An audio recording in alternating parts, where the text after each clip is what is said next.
présenter ma société ou les collectifs dont je fais partie et dont je vais dire deux mots juste après, c'était plutôt de vous faire partager une passion et une expérience qui est l'art numérique et vous expliquer en quoi on le rend interactif en fait. Voilà, c'était un peu l'objet de la présentation. Je vous montrerai également le travail que j'ai réalisé avec le collectif Art en Action que j'ai fondé fin 2009 et qui a présenté un projet d'art numérique interactif à Nuit Blanche cette année. Et je vous présenterai également le travail d'artiste qui permettra d'illustrer mon propos. Et si on a le temps, j'ai 17 minutes à compter de maintenant, c'est ça? Je vous montrerai quelques vidéos. Alors, qui suis-je? Donc, Philippe Nafo, je me définis en tout cas comme un jeune entrepreneur. Mon métier de base, c'est le conseil, principalement dans les nouvelles technologies. Mais depuis maintenant 2 ans, j'ai fondé une société qui s'appelle Enfin Bref Production, qui est une société de production de vidéos, mais également d'événements. Et j'ai surtout fondé autour de l'art deux autres associations. Une qui s'appelle donc Art en Action, qui est un collectif d'artistes dédié à l'art numérique, de préférence interactif. On a plusieurs projets en écriture actuellement, mais un réalisé, et qu'on verra après. Je passerai quelques minutes dessus.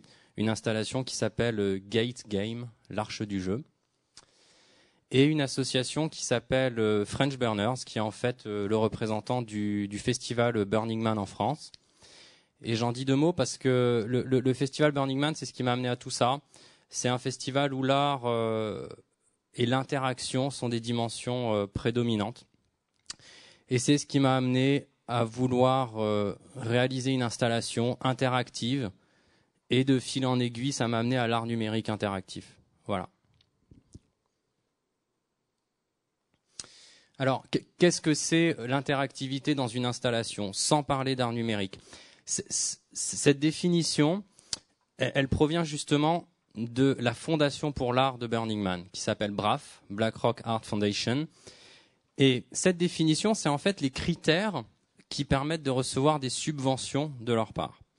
Alors, le principal critère, c'est celui qui est en gras, c'est que c'est un art qui nécessite une action humaine pour finaliser l'œuvre, pour la compléter. Les autres points marquants, c'est alors ce n'est pas nécessairement tout ça, mais c'est au moins l'un de ces critères. Donc faire en sorte que les gens puissent interagir les uns avec les autres, faire en sorte que éventuellement les gens, on parle plutôt de participants que de public d'ailleurs, puissent interagir avec leur environnement, suivant la pièce, suivant l'œuvre. Ce point-là, il est très important. Faire en sorte que le public et donc les participants aient une autre relation à l'art qui est moins contemplative. Dans l'art numérique interactif, on a en quelque sorte un rôle d'acteur. Voilà, ça c'est un point très important. C'est parfois un art qui appartient au public, un art que s'approprie le public. Quand on a des installations où le public peut jouer, peut toucher, peut expérimenter, c'est une forme d'appropriation. Voilà. Et c'est aussi un art qui parfois pousse à des réflexions, notamment sur la vie en communauté, sur comment est-ce qu'on se comporte dans son environnement. Et voilà. Je crois que ça définit. Il y a d'autres notions d'art interactif, d'art participatif qu'on peut trouver, mais voilà l'idée. Alors, l'art numérique maintenant. Qu'est-ce que c'est l'art numérique? Wikipédia indiquait il y a 5 ans que c'est un art qui utilise un support numérique. Et Wikipédia, ou du moins les contributeurs de Wikipédia, ont revu leur définition pour indiquer que c'est un art qui utilise un langage numérique. Moi, je le définis plus simplement, en tout cas, je le définis de manière simple, comme un art qui utilise les NTIC comme matière première. Voilà, ça c'est plus facile à comprendre. En tout cas. Alors, le mélange des deux, qu'est-ce que ça donne? Ça donne le travail de beaucoup d'artistes, ça donne différentes disciplines. ça donne une matière première qui est utilisée dans tous les types d'art contemporain en fait. Et je vous propose de passer en revue, voilà, enfin de vous donner un petit avant-goût de ce qui peut être fait, que ça soit en art numérique ou en art numérique interactif. Alors, ce qu'on voit là, c'est le travail du collectif Exist. C'est ce qu'on appelle de la projection monumentale ou du mapping vidéo. C'est quelque chose qui est de plus en plus connu, qui est également utilisé à des fins publicitaires aujourd'hui. C'est magnifique, c'est très visuel. Là, on est dans le contemplatif, on n'est pas dans l'interactif, mais c'est une des principales disciplines aujourd'hui de l'art numérique. Dans la même veine, AntiVJ de Nantes. Donc aussi bien Exist 1024 Architecture que AntiVJ sont avec EasyWeb également sont parmi les meilleurs mondiaux en fait. Et voilà, ça c'est un mapping vidéo sur l'hôtel de ville de Enghien. Donc ce n'est pas une image de synthèse, c'est une photo de la performance. Ça c'est le travail d'un VJ de Los Angeles qui s'appelle VJ Fader. J'aime beaucoup son travail parce que il réalise des mappings vidéo sur les corps. Donc ici, par exemple, il fait couler des larmes sur le visage d'une jeune fille. Et là, c'est une amie à moi qui s'entraînait pour un défilé pour Tony & Guy. Et donc VJ Fader, c'était à la Générale en août, à la Générale dans le 11e, faisait du mapping vidéo live sur son corps. Voilà. Aurait dû la faire venir aujourd'hui. Ah oui, mais très. La prochaine fois, Philippe. La prochaine fois. Là, on rentre plus dans l'interactif. C'est le travail de Adrien Mondo avec la compagnie Adrien M. C'est assez novateur ce qu'il a fait. C'est une scénographie interactive. Si on a quelques minutes, on verra une petite vidéo après. Donc là, ce n'est pas le public qui interagit, mais c'est l'acteur qui interagit avec sa propre œuvre. Donc on a toujours un public qui regarde, qui est passif, mais malgré tout on est dans l'art interactif dans la mesure où les acteurs sur scène interagissent de manière très dynamique avec l'environnement, aussi bien de la projection sur la scène elle-même que de la projection sur des voiles transparents. En général c'est du tulle très fin et le résultat assez saisissant. On verra d'autres performances comme ça après. Dans le même style, donc la performance de 1024 qui fait également du mapping vidéo, on les a vus avant. Une performance qui a été réalisée plusieurs fois, qui s'appelle Euphorie, qui a été réalisée au Cube, à Issy-les-Moulineaux il y a quelques semaines, mais qui tourne depuis une petite année en fait.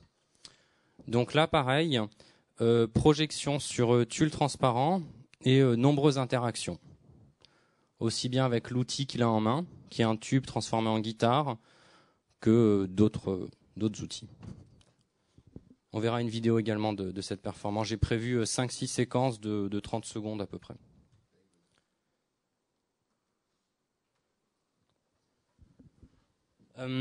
Également de la scénographie interactive avec Antoine Schmitt et la compagnie K qui s'appelle Gameplay. Donc toujours la même chose. Les acteurs qui agissent avec la scène. Antoine Schmitt est un artiste très reconnu dans l'art numérique et il a un parcours assez intéressant. C'est un ingénieur à la base. Et en fait, beaucoup d'artistes numériques viennent du monde de l'architecture, mais également de l'ingénierie, et ne sont pas forcément des artistes à la base. Alors, autre style, le net art avec le travail d'Albertine Meunier. Le net art, c'est souvent des œuvres génératives, du moins qui s'auto-génèrent. Et c'est l'Internet qui est la principale contribution de ce type d'art. Dans le cas présent, quand on se connecte au site d'Albertine Meunier, vous verrez en son et également visuellement défiler toutes ces recherches Google depuis 4 ans. Bon, c'est assez intéressant. L'art génératif, justement, avec le travail d'un artiste très connu, Miguel Chevalier. Donc c'est un art qui se génère donc de lui-même sur la base d'algorithmes mathématiques. C'est très poétique, c'est l'histoire d'une douzaine de graines qui évoluent. On peut les semer à volonté. souvent, c'est interactif parce qu'il projette son jardin sur des immeubles et quand le public passe, il effleure les feuilles qui bougent de manière très dynamique avec le mouvement. C'est pas des caméras, mais des capteurs laser, ce qu'il y a de plus précis pour capter le mouvement. Et il en a même fait une application iPad. Voilà, ça avait le mérite d'être mentionné.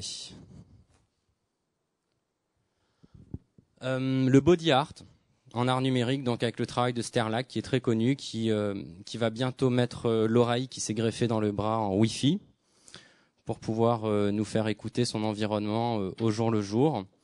Les éditions des Bains numériques ont publié un ouvrage il y a quelques mois. C'était ou cet été ou l'été dernier sur Sterlac et la notion de corps augmenté.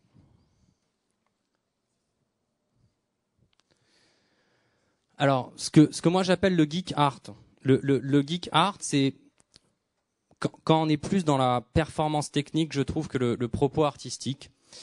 Ça, c'est le travail d'un ingénieur du MIT qui est également un participant du Burning Man et qui a transformé des roues de vélo en écran en mettant des barres de LED et ça donne des écrans dynamiques. Pourquoi je l'ai classé en art numérique interactif? Parce que d'autres performances de cet ingénieur se font plutôt lors de salons où on le voit animer des ateliers pour enfants. Les enfants amènent un dessin et avec un système de captation, quelques secondes plus tard, le dessin s'affiche sur la roue. Voilà. Sauf que là, la roue est montée sur un support fixe. Et bon, voilà. Et enfin, la musique interactive, je vais faire la transition avec mon installation, qui est une installation d'art numérique interactif basée sur de la musique. Ça, c'est l'œuvre de Cécile Guigny, qui a mélangé vrais musiciens et public, qui utilisent une cinquantaine d'instruments pour jouer de la musique. Voilà. Donc, elle a repris une pièce des années 60, jouée pour moitié par un orchestre, pour moitié par le public.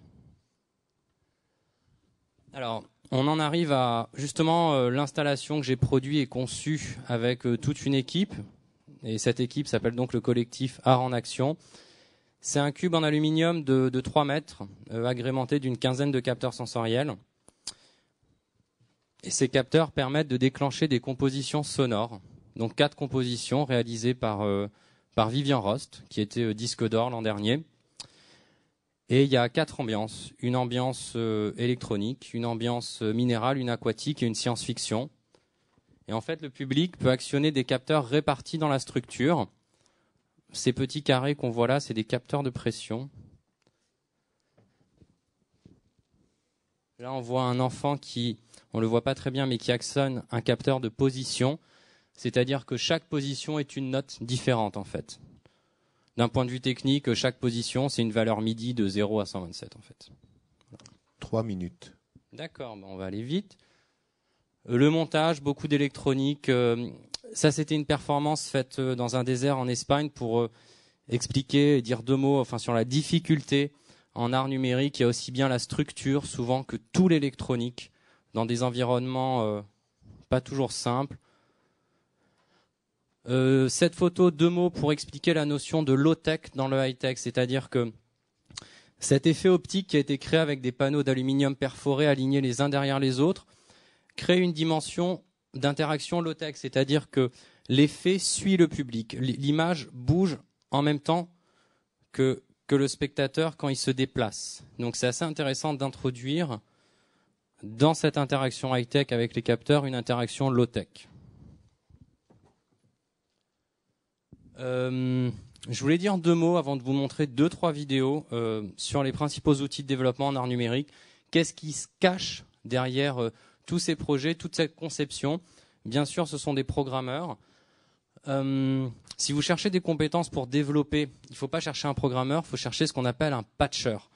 Dans le monde de l'art numérique, on appelle ça des patchers. On parle de MaxMSP, qui est une version payante. On parle de Pure Data, qui a été fondé par l'inventeur de MaxMSP.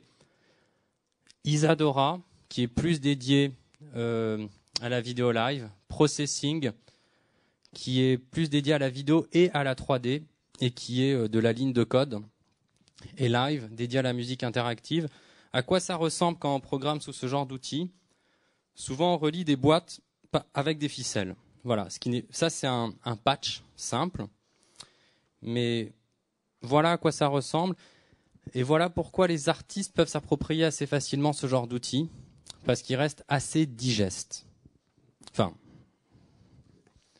tout est relatif. Oui, je voulais vous dire encore 2 mots sur les acteurs de la captation sensorielle, de la captation temps réel. Il y a 2 sociétés aujourd'hui basées à Paris qui sont connues de tous les artistes. C'est EOWave, qui a été fondé par Marc Sirgui, qui est un musicien à la base, et Interface Z. Alors Interface Z, les 2 fondateurs, Francis Bras et Sandrine, sont connus comme le loup blanc dans le monde de l'art numérique. Tous les artistes sont passés par chez eux. Voilà. Donc, si vous êtes intéressé par développer des compétences dans ce domaine, Interface Z fait des formations coûts humains. Et voilà, tout le monde les connaît et c'est vraiment une référence. 2 mots sur les festivals. Il y a beaucoup de festivals d'art numérique aujourd'hui. Il y a un très bon guide que je présente slide suivant. Un des prochains festivals significatifs, c'est les Transmédiales à Berlin. Et bien sûr, le Cube à Issy-les-Moulineaux, Off qui sera à Barcelone l'an prochain, les Bains numériques, Excite à Créteil. Et voilà, il y en a d'autres. Voilà le guide qui est très très bien fait. 2 mots avant de vous montrer des vidéos, si tu permets, sur 2 festivals que je suis en train de produire et pour lequel je recherche des sponsors. Si ça vous intéresse, c'est un festival d'art interactif et participatif, parce que je crois qu'aujourd'hui il y a un besoin de nouvel espace d'expression dans Paris pour les arts.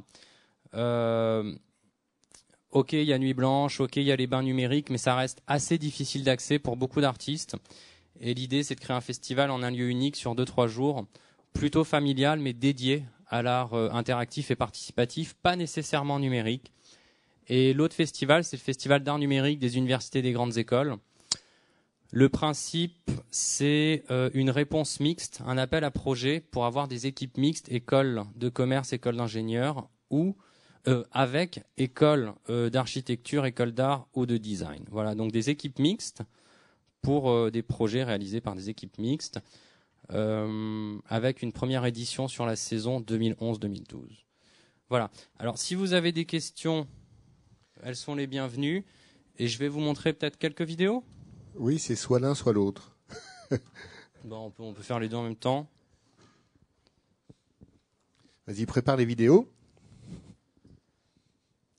Alors, est-ce que quelqu'un a déjà vu du mapping vidéo? Oui? C'est assez timide. Alors, je vais vous montrer le travail de AntiVJ. Alors, Crécy, ça a été fait par Exist. En 2007, ça a été reconnu comme une des plus belles scénographies 2007. Attendez, je l'avance. Comme ça, vous pourrez voir à quoi ça ressemble. Tu peux augmenter le son, non, en bas à droite? Ouais. Donc ça, c'est pas interactif, mais ça a été très très reconnu comme une des plus belles scénographies de par la qualité du mapping, qui est très précis sur des échafaudages.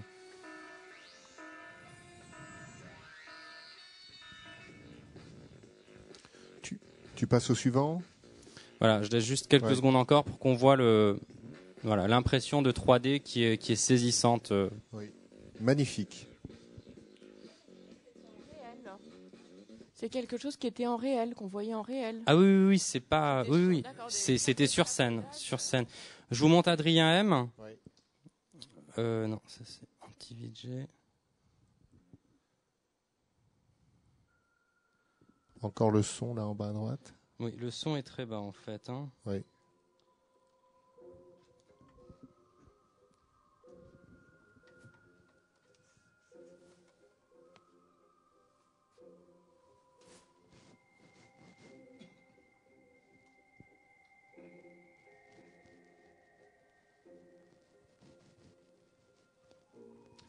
Donc là, on est sur de la scénographie interactive. Je laisse encore quelques secondes. La séquence d'après est intéressante.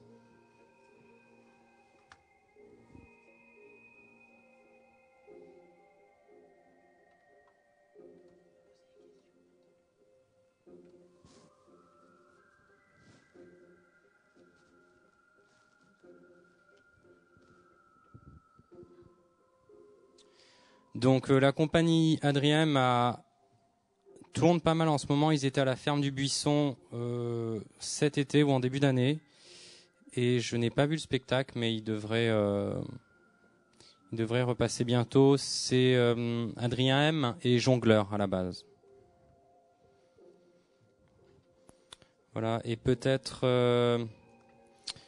Le dernier, pour la route. Je vous en montre deux derniers. Très rapidement,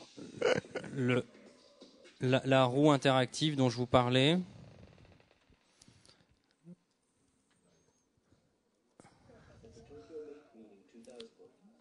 Voilà, ça vous pouvez voir à quoi ça ressemble.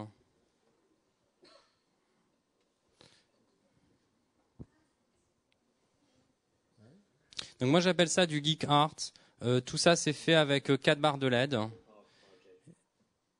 Et ça a été fait par Dan Goldwater, qui est donc un ingénieur américain. Peut-être une toute petite vidéo de mon projet. Ah. Attendez, c'était pas celle-là.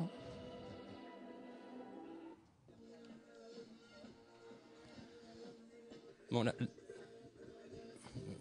voilà, là c'était l'ambiance électronique. Et la captation a été faite avec un appareil photo, donc le son n'est pas extra, mais voilà l'idée.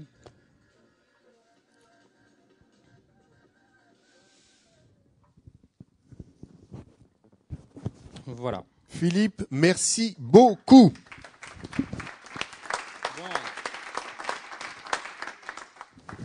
J'ai appris plein de choses. Ceux qui ont des questions à poser à Philippe,